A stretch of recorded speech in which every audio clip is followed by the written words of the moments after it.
Hello, welcome to another amazing interview in the Creative Entrepreneur Series. I'm your host, Bob Baker, and as always, I want to encourage you to get on the VIP email list so you don't miss any of the upcoming interviews. I've been, on average, posting one new one a week, so if you want a regular dose of inspiration, please get on the email alert list, and all you have to do is if you're watching the video version of this, there should be a link to the site where you can sign up somewhere on the page here, whether you're watching on YouTube or my site or wherever. If you're listening to the audio podcast version, then all you have to do is go to DIYcareermanifesto.com. That's all one word, and there should be some really obvious links there where you can get on the email list. And when you do, you also get a big, fat, free sample of a book that I'm working on called The DIY Career Manifesto, the unconventional guide to turning your talents and know-how into a profitable business.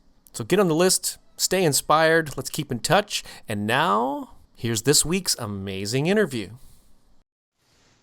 Welcome to the Creative Entrepreneur. I'm Bob Baker here with another amazing creative person and a guest. And here this week, I'm with a visual artist named Tom Fedro. Hi, Tom. How are you?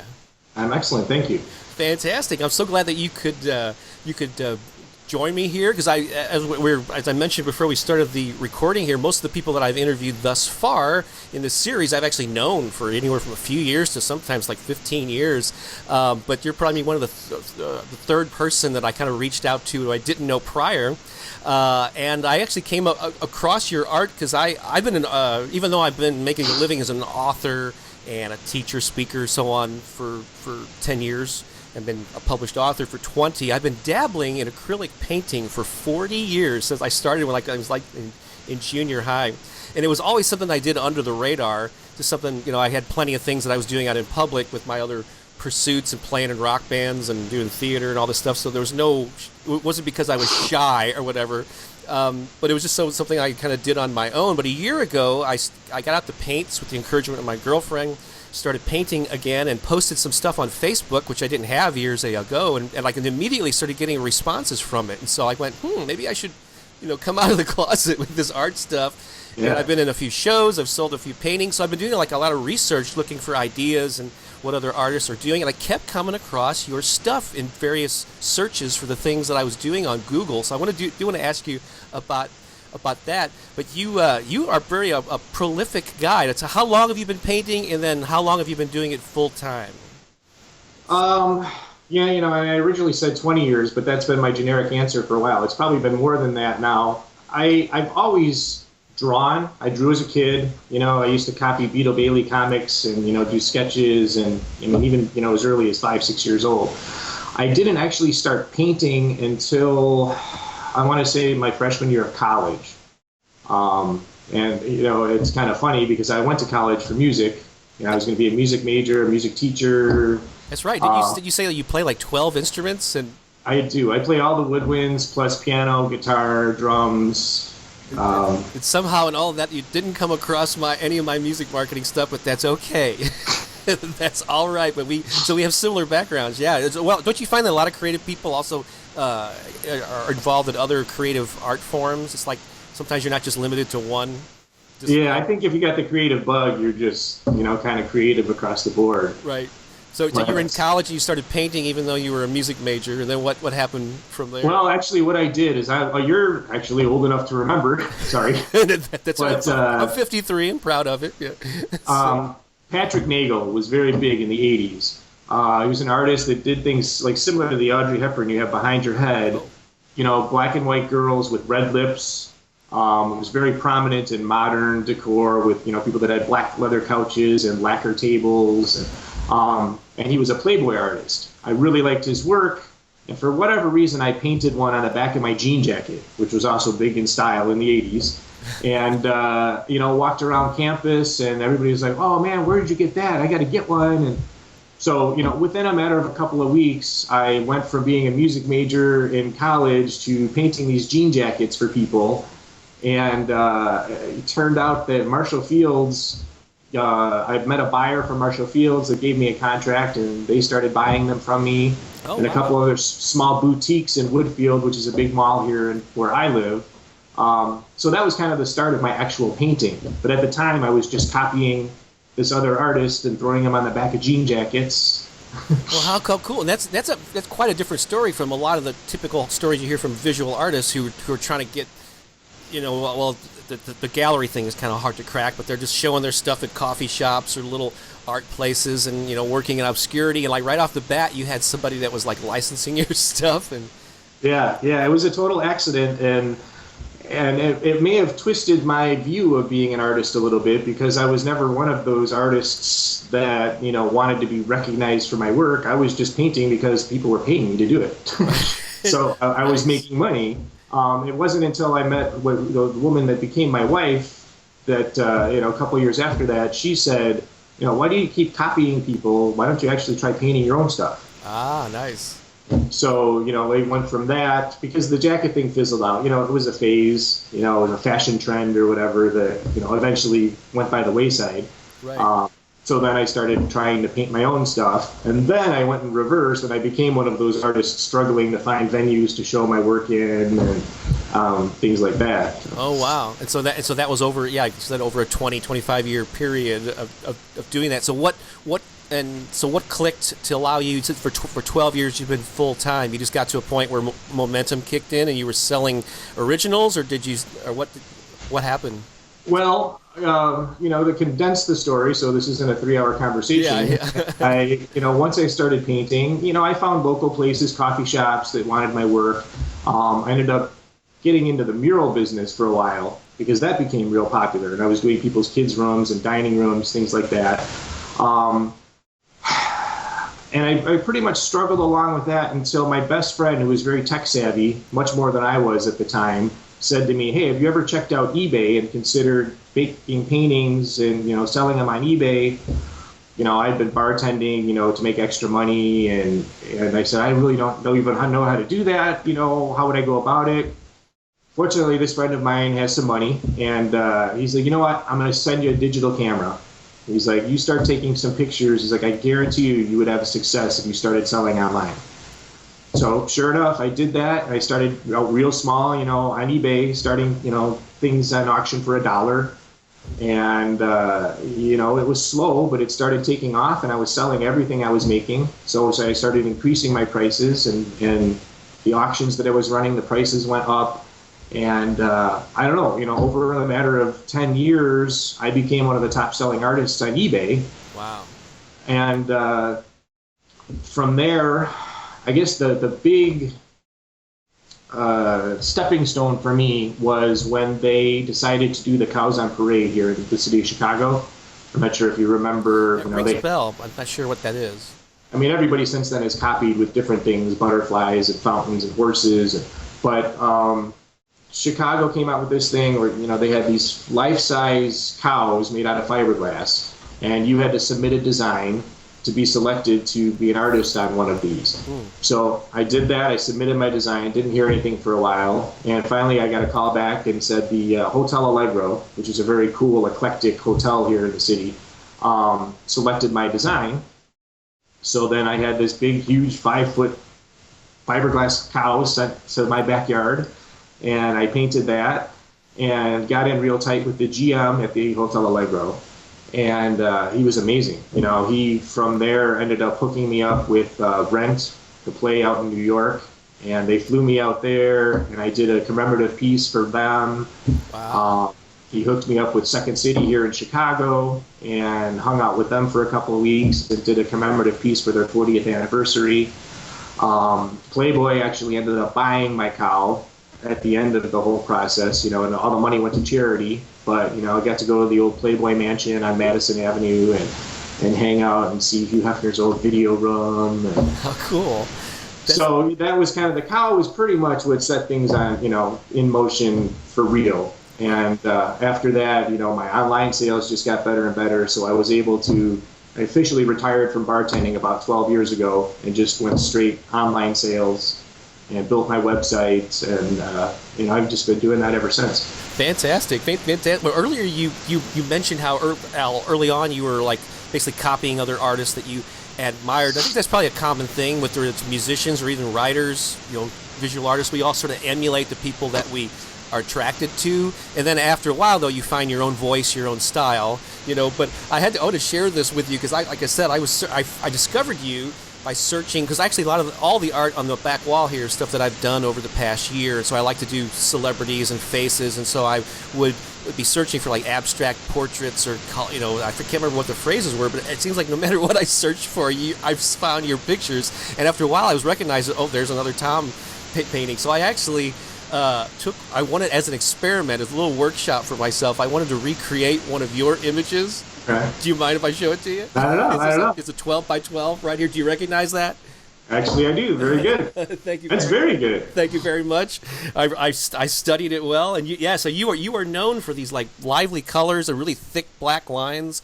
And I've seen some of your YouTube videos too, where you actually show people how you create them. So it's a rare opportunity for me to actually share that with the artist that I. That's cool. I've seen and allowed people ask me sometimes if I mind if they do a study of my piece or whatever, and I've seen some really bad ones. So kudos. Okay, thank you. I got the thumbs up. Awesome. All right, Tom. Well, that takes care of a bit of your background. Hopefully, we'll cover a little bit more of it as we go through the questions and answers here. But I always like to ask all my guests the same series of questions. I feel is kind of the best way to bring out their background and the factors that led to their success. And speaking of that, if you were had to identify maybe 3 key factors that allowed you, to be making a living as an artist for the past 12 years, what would those be? The key factors, I think, was kind of just falling into it, meaning the jean jackets that I referred to. I at no point in my life ever thought that I was going to be a full-time artist, professional, making a living doing it.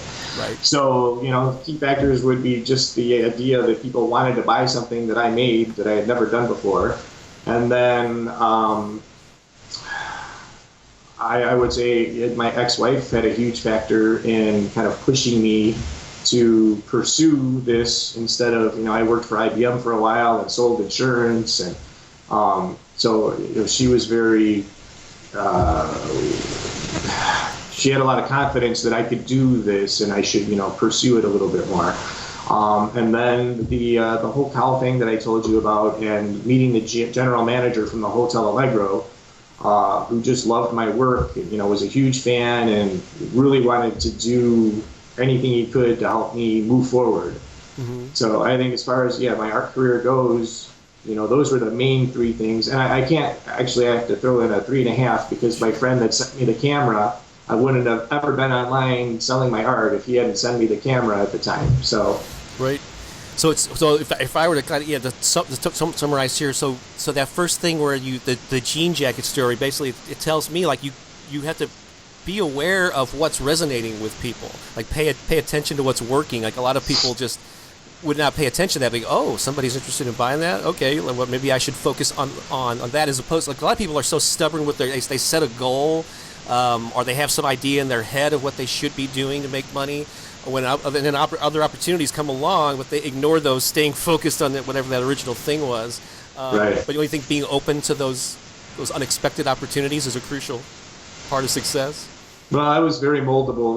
I'm pretty easy. I just kind of take it as it comes, and so it worked out. Like I said, it wasn't expected at all. I figured I'd be teaching, jazz band in high school somewhere at some point. Right. So, and then the story with your ex-wife is just having someone supportive there to be your cheerleader. The same way, I guess, with the eBay guy encouraging you to, who sent you the digital camera, having someone cheering you on, a supportive person, absolutely. Some of us are more blessed than others to have those people in our lives, but I guess you can seek them out perhaps by joining, finding out there's local meetups of artists or whatever, and hang out with people that are of a similar mind, so that you're not doing this completely on your own. I've never been much of a hang out with artists kind of guy. I'm very different. I think I'm not. I don't really look like an artist, I kind of have a preppy sensibility about, clothes and fashion. I grew up in an upper middle class family.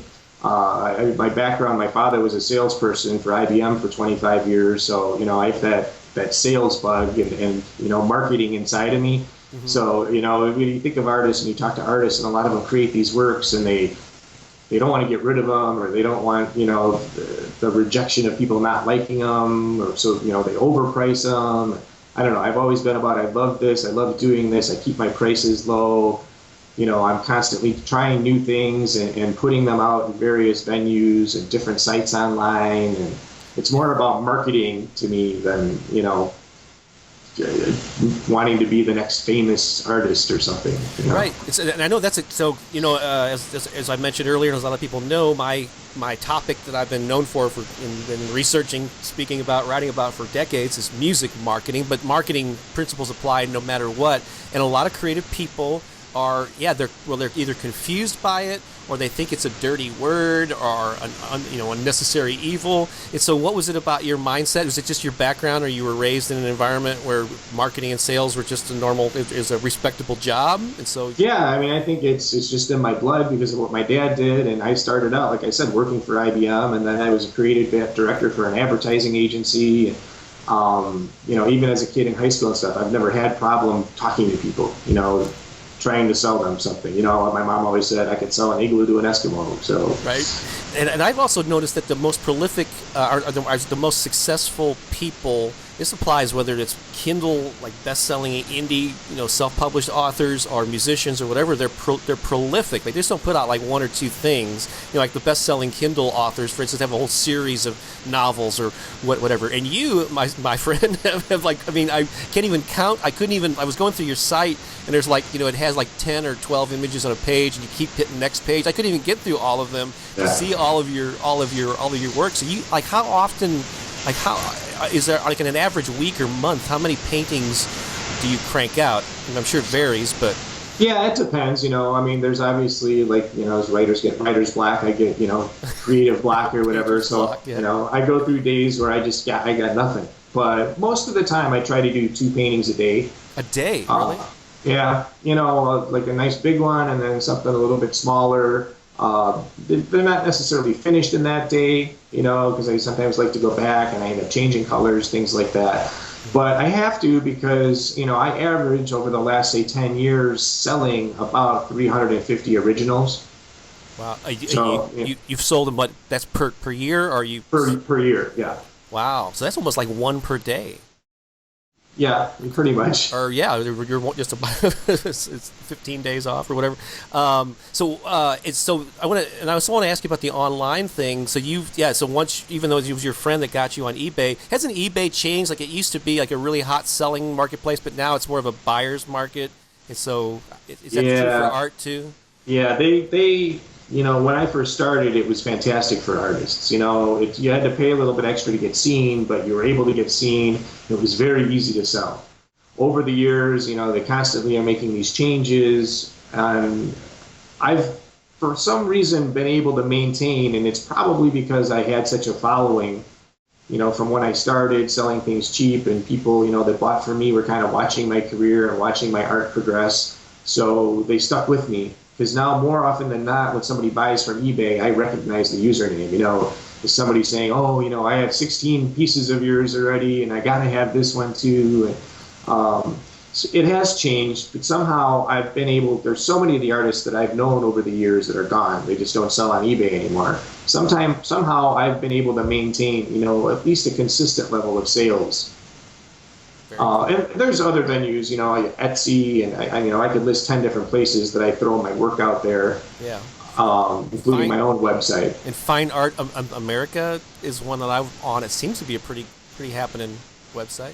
It's a great site, and it's a residual check thing. I just load my work up on there, and then they take it from there. They make prints for people and greeting cards, things like that. So it's a no-brainer. All I got to do is put the art on there, and then once a month collect a nice check from them. Thanks for sharing that with us, Tom. I appreciate it. The next question has to do with challenges, and we all, experience hurdles and obstacles along the way. And if you could think of like one creative or business challenge that you faced over the years and could share how you overcame it and what you learned from it, I would love to hear that. Wow. I've been so lucky, I feel, as far as challenges go. I think the art business in itself is just a continuing challenge. Mm-hmm. You think that, 5 years ago before the economy, kind of went to whatever you want to say that it went to. Down the tube. You know, and the fact, with the changes of eBay, we're making and such, there was kind of a point in the middle of, like, say, the last 12 years where, I kept on going up, up, up, up, and then all of a sudden it just seemed like there was nothing. Like I felt invisible again, and, really got to the point that I said, oh, wow, maybe I'm done. Maybe I had my run, maybe my stuff was kind of a fad, and it's a shame I never got to that next level. I guess that was it for me. Wow. Okay. So I battle with, and this is maybe, more information that people want to hear, but a little bit of anxiety and depression. And I got hit real hard with that, back, say 6 years ago, just because I was down about sales. And so I tried experimenting with some different things and went a little darker and then went brighter again. And it was about that time that I developed my sculptures that I do, which are, they're like three-dimensional wall sculptures. I do them on wood. They're actually my faces, but kind of elongated, and I use wire for hair, and they have kind of a tribal feel to them. And so out of that, and feeling sorry for myself and wondering how sales were going to go, I kind of developed this new thing that turned out to be one of my better sellers. Oh, wow. So, I guess in the long run, it worked out okay. And, I kind of got out of that funk, and sales started picking up again, and it worked out. Yeah, well, I've been self-employed off and on at different stages of my adult life, but the most recent stint has been, I'll be celebrating 10 years coming up in a few months. And even though I've remained self-employed and always paid the bills, yeah, there are times when you start to wonder, like, what happened? People are suddenly, you feel like the way you said, I feel invisible sometimes. Like, what happened? Are people not getting my emails anymore? Or they just not, hello, here I am. And so that's good to know for myself personally. I'm sure for a lot of people watching too or listening, that all artists and self-employed people go through that. And I guess it is through that you use the frustration to fuel more creativity and to try new things. And I guess I don't know if I've seen that much of your sculpture, but I think I know the art. You talk about like those like long faces. They almost look like some sort of a tribal. Right. Kind of crazy. Right, kind of tribal masks or whatever. They're very unique to me. There's nothing else out there like it. So. Yeah, and so that ended up being that ended up helping you pick up sales. Yeah. Cool. Yeah. One thing I know I meant to ask you earlier, when you were talking about pricing, and I know this is a thing that art. It's just like I go through this too. How to price things. You mentioned that you keep your prices low. Now, by low, I mean some people. Like there's this whole battle about, well, do I make it affordable and try to move more stuff, or do I, do I give myself, credit for the value that I've, and the hours that I put into this? How have you wrestled with that, and what's a good range? And I'm sure that your prices have gone up over the years too, right? Yeah, they do, but not significantly. As an artist, your prices really aren't allowed to go up until you get signed by a publisher, which makes your originals much more valuable because then you're doing high-end prints. I own a gallery. I've owned 2 galleries, and at both times, I brought in other local artists, and at one point in both galleries, I sat down with all of them. Because it used to make me laugh. Artists would come in and, they give me a little 16 by 20 paintings and they, want $800 for it. And the art that I had in my galleries was, similar, abstract, contemporary, like mine. It wasn't, like super fine, detailed, realistic work. And, I can see somebody like that, a piece like that maybe took them 6 months to do. Right. It's a different story. But so I've talked to a lot of these young artists and said, think about it this way. You did this nice, great big piece. It was an abstract. And you're asking, $4,000 for it. I said, okay, how many of these pieces have you actually sold this year? Well, I sold like almost 3. I said, okay, well, I almost 3. I said, I do, say that it was a 30 by 40 piece, gallery wrap stretched. I said, generally, I do those for about $800. I said, just that size alone, I think I sold about 90. Wow. I said, so do the math. Would you rather sell them, for 800 and I'm happy if somebody really likes the piece, I want them to have it. So if they go, yeah, I can really only do 6, but I really love the piece, and I do it for 6, because it's better for me to have it on your wall than sitting down in my studio. So I try to explain to these younger artists that, get over the whole $3,000 thing. Try to stay under $1,000 and it'll make a difference. You will sell. Now, and on the opposite end of that, I shoot myself in the foot a little bit when it comes to doing galleries and working with things like that, because galleries don't want art, that's only, $800 on the wall, and then they're splitting it. And so I stopped doing galleries a while ago because I didn't want to have like 2 variations of my prices, and then I'd be confusing my collectors. So I kind of just stay on my own, and it works out. Right, good. As far as like the thickness of the stretched canvas, because you can go to Michael's or whatever, they have like 3 different. There's like the 3/4 inch, and then there's the 1.5 inch. 1.5. Yeah, which is I guess the best stuff. But of course you got to pay. I guess if you're getting $400 or $800 or whatever for a painting, it's worth getting the thicker ones. But an artist friend of mine said that most people, unless they're like really high end art collectors, they won't really say anything about the thinner canvas. No, I use the 3/4 inch most of the time. Oh, do you? Oh, okay. Especially for online, like the eBay stuff. If I do commission work for people, or I'm planning on doing a piece that I'm really excited about and I think is going to be awesome, and I feel like I can ask more money for it, then I'll do it on the thicker. And I've been recently kind of migrating towards the thicker ones, just because I found actually Hobby Lobby has some great ones.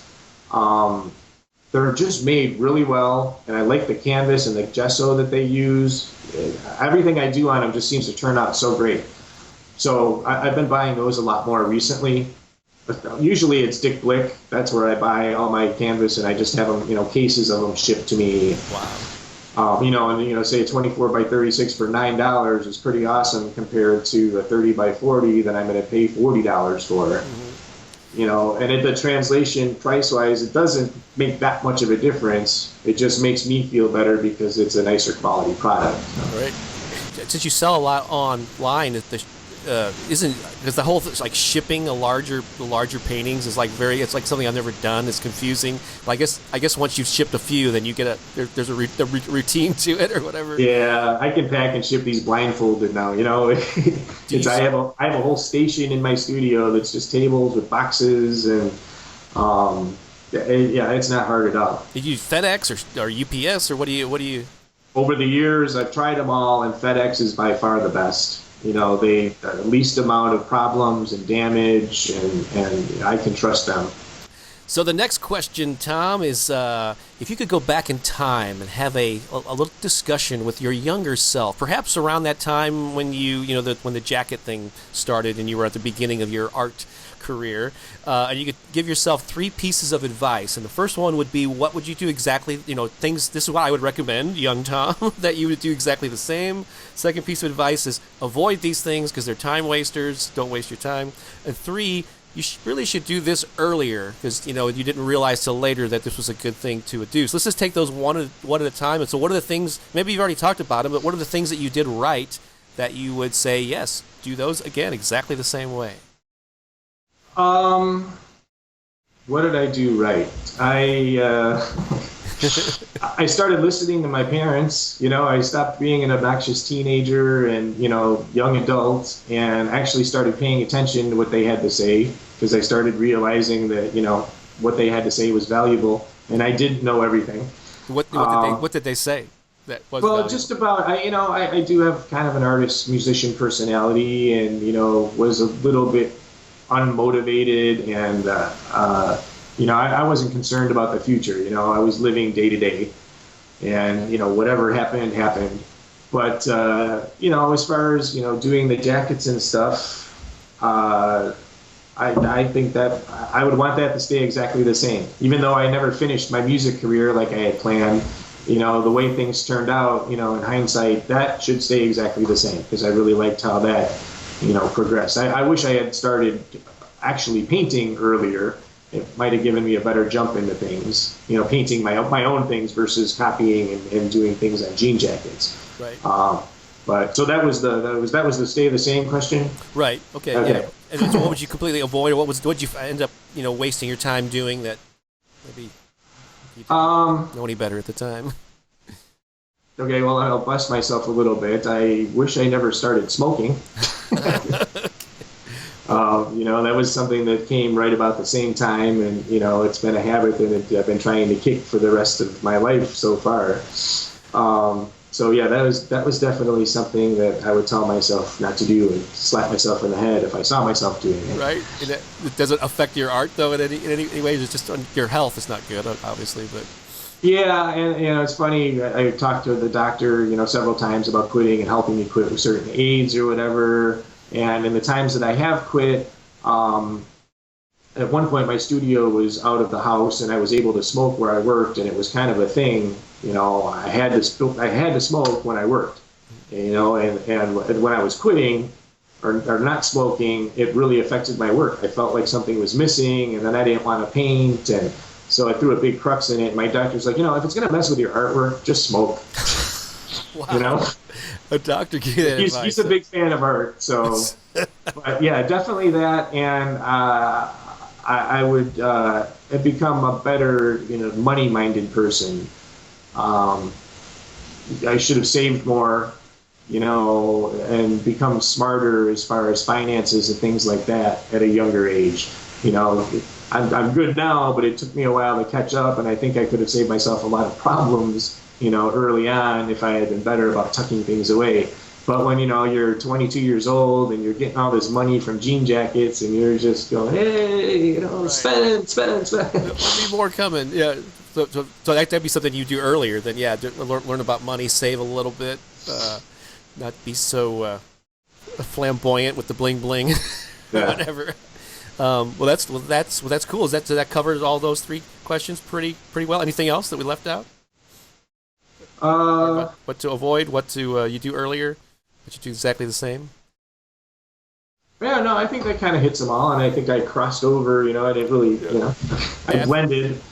Absolutely. Now, I don't know if you're very much of a voracious reader, but this is a really interesting question. It's really pulled out some fascinating stuff from the people I've asked it. But can you think of a book that you might even describe as having changed your life or inspired you in some way? It doesn't have to be art related at all. But if I had to pose that question to you, if pick one book, what would it be, and why did it do that? I, at one time in my life, was a voracious reader. I read everything. I was always leaning towards sci-fi and fantasy. That's kind of what I liked. I'm not sure I can say any book that I've read has changed my life. I would say one significant book that I've read over several times is it's by Robert Heinlein. It's called The Book of Job. Okay.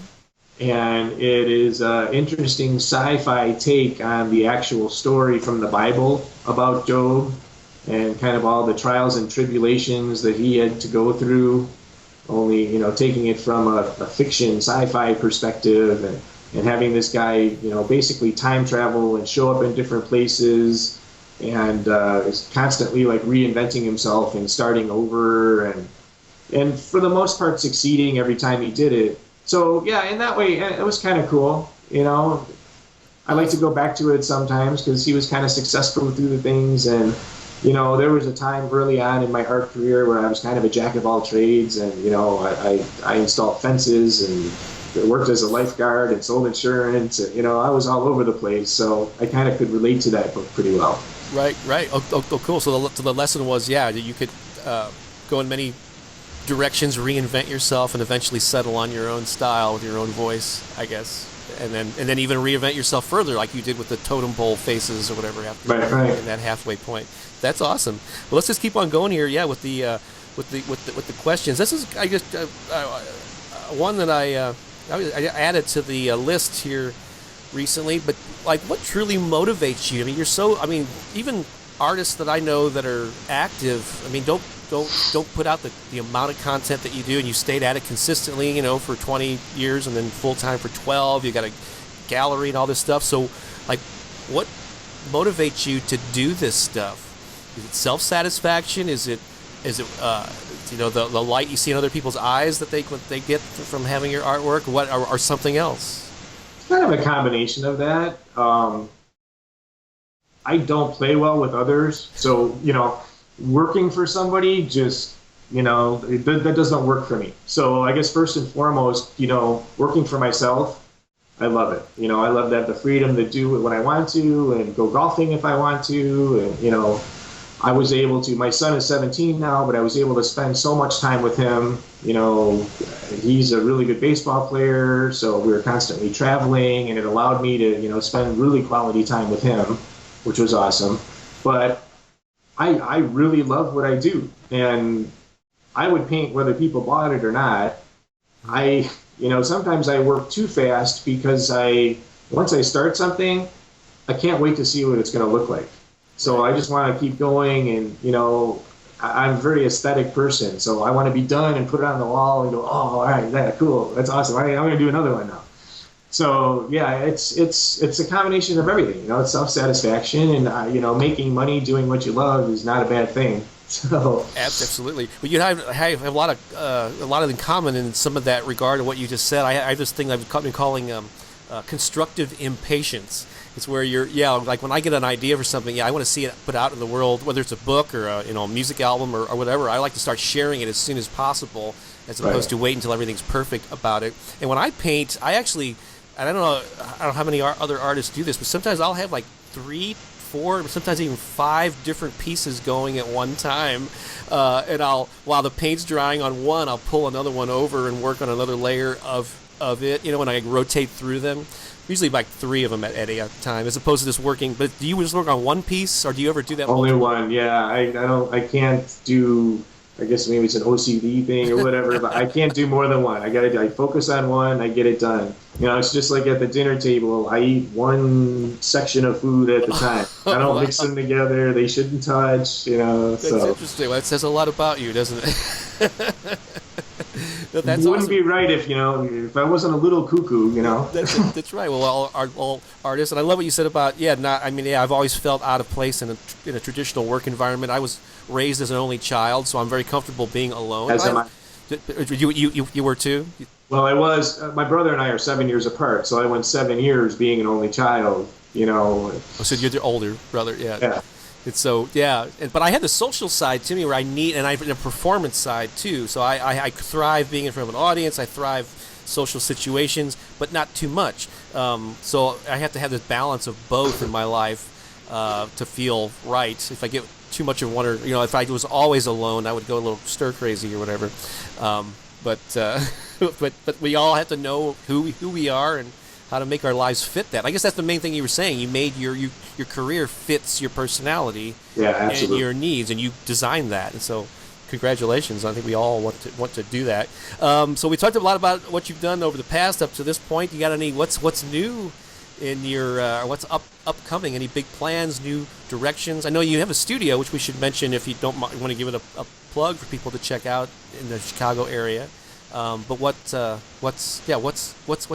look is ahead for Tom Fedro?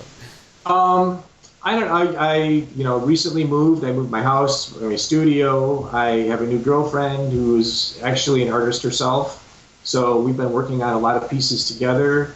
So kind of a removal of myself, because she is much more abstract and like kind of rustic and likes to use old pieces and rope and string, and so it's kind of fun removing myself from my pop art and my dark black lines and doing things with her and teaching her how to move forward, and hopefully getting her to the point where she can sell, because her work is awesome, so she can sell on a regular basis. And then I constantly have commission work. I have a couple of pieces I have to tend to this afternoon. But then there's a new restaurant that just opened up just outside of the city that I met with the other day. And they're a chain. They have several locations.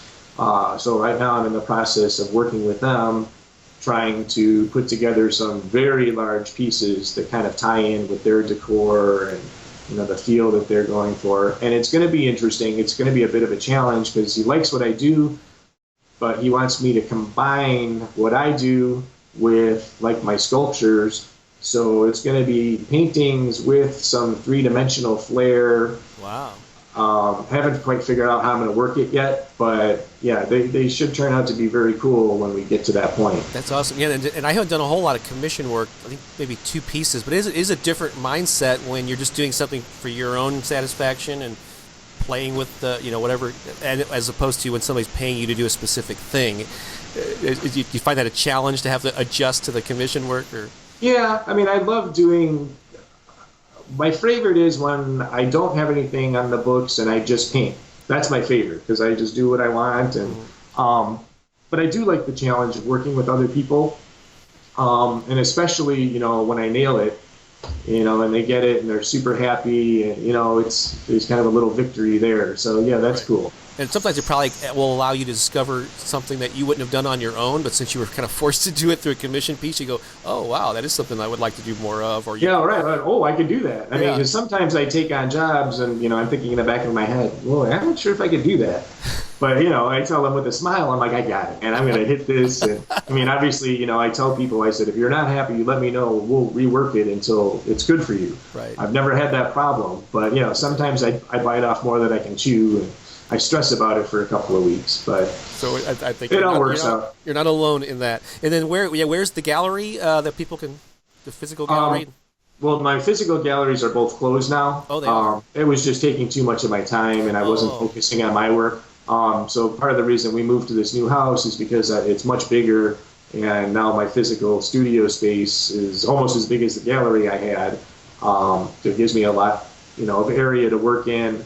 And, I love when people, come over to check out what's going on and watch me work and look at my art. And so I'm in Arlington Heights, but, I mean, ultimately my website is the best place to find me. Yeah, where's that? It's www.fidostudio.com. Fido Studio, singular, not plural. Because I actually I searched for Fido Studios, but it's studio. And is Fido a reference to a dog of some sort? I know you've done pictures of dogs, but why is that the name of your studio?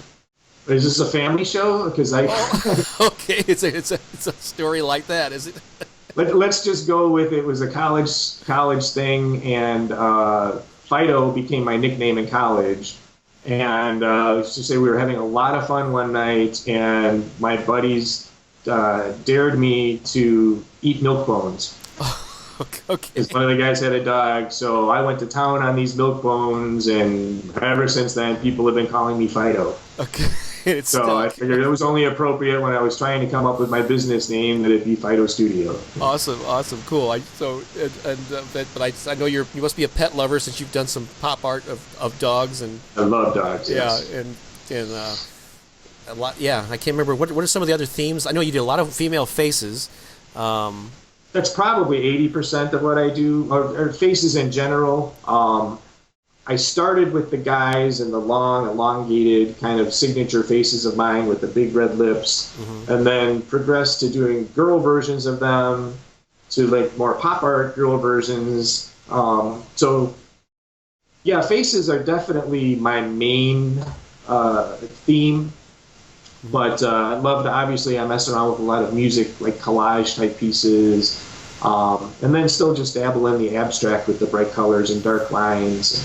Every once in a while you'll, find something that doesn't look anything like me, because I was just in one of those moods. But right, I've seen them on your websites in various places. And then I know, you've got some YouTube videos, which I'll link to, or I'll link to your YouTube channel where you actually show. Some people can watch you in the process of painting, and so this has been great, Tom. I really appreciate your time, and look forward to maybe meeting you sometime when I'm up in the Chicago area and cool. Checking out the home studio there and seeing some of your work up close and personal. But thanks for your time and sharing all your success tips here.